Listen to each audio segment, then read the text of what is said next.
जय हिंद। मैं सुभाष। हमारे देश के जितने भी भूतपूर्व सैनिक हैं उनके लिए एक बहुत अच्छी खबर है।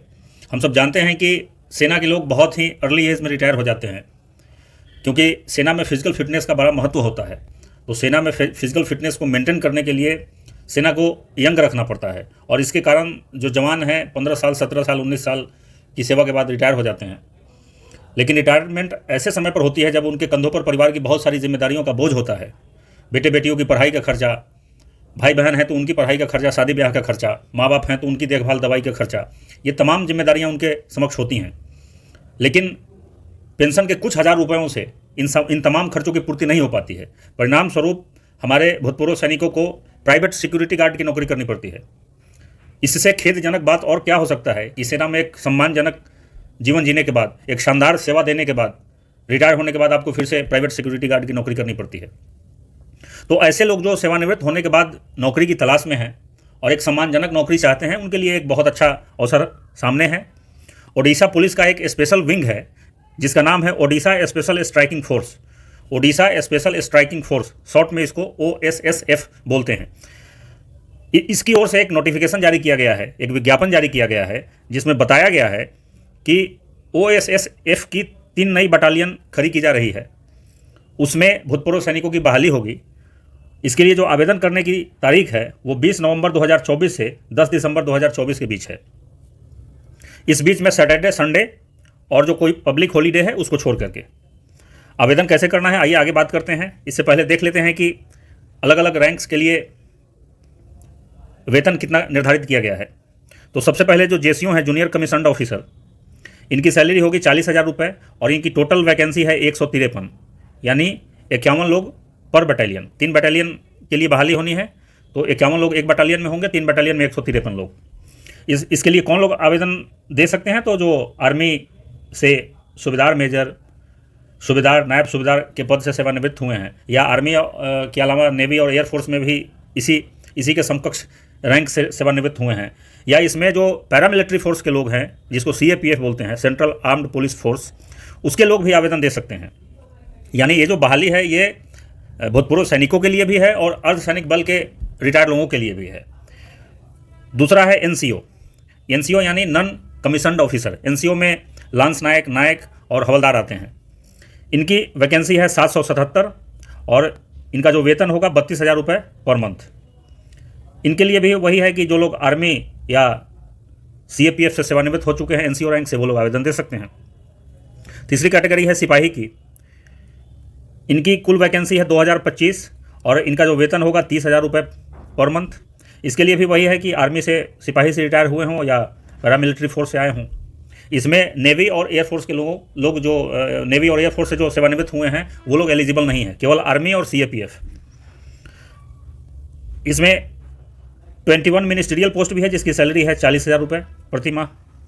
अब आइए देखते हैं कि कुछ मैंडेटरी क्वालिफिकेशन यानी अनिवार्य योग्यताएं क्या क्या दी गई हैं इसमें अप्लाई करने के लिए। तो सबसे पहले JCO के लिए है कि वो army, air force, navy, coast guard या CAPF से सेवानिवृत्त हुए हों। 20 नवंबर 2024 को सेवानिवृत्त हुए 5 साल से अधिक नहीं होना चाहिए। यानी जो लोग 5 साल, जिनको सेवानिवृत्त हुए 5 साल से कम समय हुआ है, कट ऑफ डेट दिया हुआ है 20/11/2024, यानी 20 नवंबर 2024 को 5 साल सेवानिवृत्त हुए नहीं होना चाहिए। अगर 20 नवंबर को 5 साल से ज़्यादा हो गया है तो आप अप्लाई नहीं कर सकते हैं। NCO के लिए भी वही है कि आप आर्मी या CAPF से होने चाहिए। यहाँ एयरफोर्स और नेवी के लोग एलिजिबल नहीं हैं NCO के लिए। इनका भी वही है कि 20 नवंबर 2024 को 5 साल नहीं होना चाहिए रिटायरमेंट का। नर्सिंग असिस्टेंट के लिए भी वही है कि एक्स आर्मी या एयरफोर्स या नेवी या कोस्ट गार्ड या CAPF से होने चाहिए, और इनका भी वही है कि 20 नवंबर 2024 को 5 साल रिटायरमेंट का नहीं होना चाहिए। मिनिमम एज क्या क्या है अलग अलग पोस्ट के लिए? तो जो JCO हैं, JCO का दिया है कि 55 साल से ज़्यादा नहीं होना चाहिए। कब? 20 नवंबर 2024 को। NCO यानी हवलदार, नायक, लांस नायक के लिए 50 साल एज लिमिट है, यानी 20 नवंबर 2024 को 50 साल से ज़्यादा नहीं होना चाहिए। जो सिपाही हैं उनके लिए एज लिमिट 45 साल है, यानी 20 नवंबर 2024 को 45 साल से ज़्यादा नहीं होना चाहिए। मेडिकल कैटेगरी की अगर बात करें तो SEP 1 होना चाहिए। अब SEP 1 तो आप लोग सुनते आए होंगे, लेकिन SEP 1 का मतलब क्या होता है वो भी यहाँ समझाया हुआ है।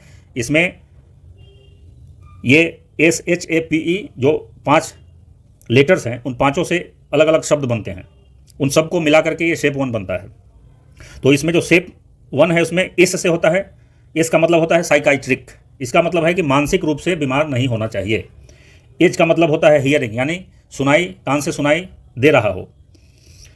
ए से होता है अपेंडिज। अपेंडिज का मतलब मेडिकल में होता है जैसे भुजा, हाथ, कंधा, टांग, पैर, कुल्हे, इन सबको अपेंडिज बोलते हैं। तो ये सारे चीज़ सही तरीके से काम कर रहे हों, फिजिकली आप फिट हों, शरीर के सारे जो आपके ऑर्गन है वो सही ऑर्डर में काम कर रहे हों। और ई का मतलब होता है आई साइट, यानी आपको दिखाई दे रहा हो, मतलब आँख से आप सही से देख पा रहे हो, आपकी आँख की रोशनी अच्छी होनी चाहिए। तो शेप 1 का मतलब ये होता है, ये भी इसमें अच्छे से दिया हुआ है। कैरेक्टर की बात करें तो रिटायरमेंट के समय आपका कैरेक्टर कम से कम गुड या इससे ऊपर का होना चाहिए। गुड से नीचे का नहीं चलेगा, एक्सेलेंट हो, एग्जाम्पलरी हो, गुड हो, यह सब चलेगा। अब बात है कि डॉक्यूमेंट वेरिफिकेशन, मतलब जो आपका सिलेक्शन होगा वो सिलेक्शन किस बेसिस पर होगा। तो इसमें पहला है कि डॉक्यूमेंट वेरिफिकेशन होगा, आप जो डॉक्यूमेंट लेकर के जाएंगे उसको वेरीफाई किया जाएगा। मेडिकल टेस्ट होगा और एक फिजिकल टेस्ट होगा जिसमें 4 किलोमीटर आपको 45 मिनट में 4 किलोमीटर की दूरी को तय करना है। ये बहुत आसान है, 1 घंटे में आप बहुत आराम से चलेंगे तो 6 किलोमीटर हम चल पाते हैं। पैदल चलने की बात मैं कर रहा हूँ, 1 घंटे में 6 किलोमीटर हम आराम से चल लेते हैं। तो 4 किलोमीटर चलना है 45 मिनट में, बहुत आसानी से इसको पूरा किया जा सकता है। और इंटरव्यू भी होगा इसमें। इंटरव्यू मतलब आपकी आपके सर्विस से रिलेटेड चीज़ें पूछे जाएंगी कि कहाँ कब पोस्टेड थे, और सेना से रिलेटेड चीज़ें उसमें शामिल होंगी। तो ये इसका इंटरव्यू का सामना बहुत आसानी से कर सकते हैं। डॉक्यूमेंट क्या क्या लेके जाना है, तो सबसे पहले तो वही है पेंशन पेमेंट ऑर्डर, दूसरा डिस्चार्ज बुक लेकर के जाना है, तीसरा रिटायरमेंट के बाद जो आपको सोल्जर बोर्ड से जो आपको एक्स सर्विसमैन आई कार्ड दिया जाता है वो लेकर के जाना है, और अंतिम है आधार कार्ड। ये सारे डॉक्यूमेंट्स आपको लेकर के जाने हैं। जो टर्म ऑफ इंगेजमेंट है, यानी अनुबंध की शर्तें क्या क्या हैं उसकी बात करें तो यहाँ लिखा हुआ है कि आपको एंटी नक्सल ऑपरेशन में लगाया जाएगा, यानी उग्रवाद, जो माओवादी उग्रवाद से प्रभावित क्षेत्र हैं वहाँ आपको डिप्लॉय किया जाएगा। तो एक तो ये बात है। दूसरी बात है कि कितने साल के लिए आपकी नियुक्ति होगी, आपका अनुबंध है कितने दिनों के लिए होगा। तो दे रहा है कि for a period of 1 year which will be extended by 1 year मोर। मतलब शुरुआत में आपका जो ये अनुबंध होगा वो 1 साल के लिए होगा, जिसको और 1 साल के लिए बढ़ाया जा सकता है। और जो सुटेबल लोग होंगे उनको 60 साल तक के लिए इसे कंटिन्यू किया जा सकता है, यानी किसी भी सूरत में 60 साल के बाद आप सेवा में नहीं रहेंगे, यानी 1 साल से लेकर के 60 साल तक आपकी सर्विस होगी। यानी मान लीजिए कोई जेसीओ जिनकी एज लिमिट है 55 साल, 55 साल में अगर वो बहाल हो रहे हैं तो यानी 5 साल उनकी सर्विस होगी। सिपाही के लिए 45 साल एज लिमिट है, यानी 45 साल में बहाल होंगे तो उनके लिए 15 साल की सेवा अवधि होगी। मोटी मोटी बातें यही हैं जो समझने वाली थी। अब आइए देखते हैं कि इंटाइटलमेंट कितना होगा, मतलब वेतन के अलावा और क्या क्या दिया जाएगा। तो यहाँ दिया जा रहा है कि यूनिफॉर्म अलाउंस दिया जाएगा, यानी वर्दी के लिए भत्ता आपको अलग से दिया जाएगा। एक्स ग्रेसिया बेनिफिट्स, यानी सर्विस के दौरान अगर आपकी मृत्यु हो जाती है या आप इंजर्ड हो जाते हैं, घायल हो जाते हैं, अक्षम हो जाते हैं, तो उसके लिए भी आपको इसके लिए क्षतिपूर्ति की व्यवस्था है इसमें। कॉन्टैक्ट नंबर दिए हुए हैं कुछ इंपॉर्टेंट इसमें।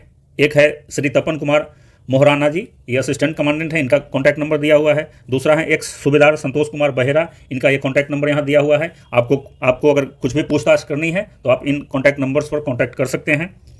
कम्युनिकेशन फैसिलिटी भी यहाँ बताया हुआ है कि जो जहाँ पर जाना है आवेदन देने के लिए उसकी दूरी कहाँ से कितनी है। तो भुवनेश्वर रेलवे स्टेशन से बताया गया है कि 17 किलोमीटर की दूरी है। जो बारामुंडा बस स्टैंड है वहाँ से दूरी है 15 किलोमीटर, और जो बीजू पटनायक इंटरनेशनल एयरपोर्ट है वहाँ से दूरी है 17 किलोमीटर। तो सारा कुछ बताया गया है कि अगर आप फ्लाइट से जाते हैं तो लैंड करने के बाद वहाँ से चंदकारा की दूरी कितनी है। अगर आप रेलवे से जाते हैं तो वहाँ रेलवे स्टेशन से चंदका की दूरी कितनी है। अगर आप बस से जाते हैं तो बस से चंदका की दूरी कितनी है, सारा कुछ यहाँ दिया हुआ है। अब date and timing of reporting, मतलब कब आपको रिपोर्ट करना है। तो 20 नवंबर 2024 से 10 दिसंबर 2024 तक कभी भी 7:30 बजे सुबह में आप यहाँ रिपोर्ट कर सकते हैं। लेकिन इस बीच में अगर सैटरडे संडे या कोई पब्लिक हॉलीडे आ रहा है तो उस दिन नहीं जाना है। यानी बात समझ लीजिए, 20 नवंबर 2024 से 10 दिसंबर 2024 तक आप कभी भी यहाँ जाकर के रिपोर्ट कर सकते हैं, सिवाय सैटरडे संडे या कोई पब्लिक हॉलीडे, इनको छोड़ करके। आपको एप्लीकेशन फॉर्म फिल करके ले जाना है और वहाँ फिजिकली उसको जाकर के जमा करना है। आप डाक से नहीं भेज सकते हैं, ऑनलाइन जमा नहीं कर सकते हैं। आपको अपना आवेदन पत्र भर के साथ में ले जाना है। जिस दिन वहाँ आप रिपोर्ट करने जाएंगे वहाँ आप सुपुर्द कर देंगे अपना एप्लीकेशन फॉर्म। जाना कहाँ है, एड्रेस यहाँ दिया हुआ है, special operation group Odisha police, Chandaka Bhubaneswar, pin code दिया हुआ है। यानी ओडिशा की राजधानी है भुवनेश्वर, वहाँ भुवनेश्वर में एक चंदका जगह है, चंदका जगह में ओडिशा पुलिस का जो स्पेशल ऑपरेशन ग्रुप है उसका हेडक्वार्टर है, यहीं आपको जाकर के रिपोर्ट करना है। आप भुवनेश्वर रेलवे स्टेशन से इसकी दूरी बताया गया है 17 किलोमीटर, यहाँ पर 17 किलोमीटर।